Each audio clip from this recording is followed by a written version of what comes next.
Fascist Hasina তার শাসনামলে ভারতের দাসত্ব করে নিজের ফায়দা লুটেছেন। নতজানু পররাষ্ট্রনীতির মাধ্যমে দেশের স্বার্থকে বিকিয়ে দিয়েছেন দিল্লির কাছে। দীর্ঘ ১.৫ দশকেরও বেশি সময় বাংলাদেশের মানুষ বিশ্বাসঘাতকতা, শোষণ আর অবহেলায় পেয়েছে ভারতের কাছ থেকে। এমনকি সে সময় ভারত যেসব প্রকল্পে ঋণ দিয়েছিল সেগুলো নিজেদের প্রয়োজনেই দিয়েছে। সেসব ঋণ বাংলাদেশের তেমন কাজেও লাগেনি।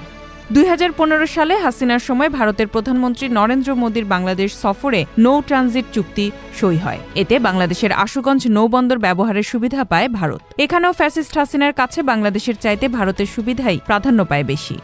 তবে ছাত্র জনতার অভ্যুত্থানের মধ্য দিয়ে এখন সময় এসেছে নতুন দৃষ্টিভঙ্গি নিয়ে ঘুরে দাঁড়াবার। কেন এই মহাসড়ক প্রকল্প অনুমোদন করা হয়েছিল, বাংলাদেশের আদৌ লাভ আছে কিনা তা খতিয়ে দেখছে অন্তর্বর্তীকালীন সরকার। ময়নামতি ধরখার মহাসড়ক প্রকল্প পুনর্মূল্যায়ন করা হবে। এমনকি বাংলাদেশের স্বার্থের অনুকূলে না হলে সরকার প্রকল্প বাস্তবায়ন করবে না বলেও জানিয়েছেন সড়ক পরিবহন ও সেতু মন্ত্রণালয়ের উপদেষ্টা মোহাম্মদ ফাউজুল কবির। আর তাতেই বেকায়দায় পড়েছে ভারত।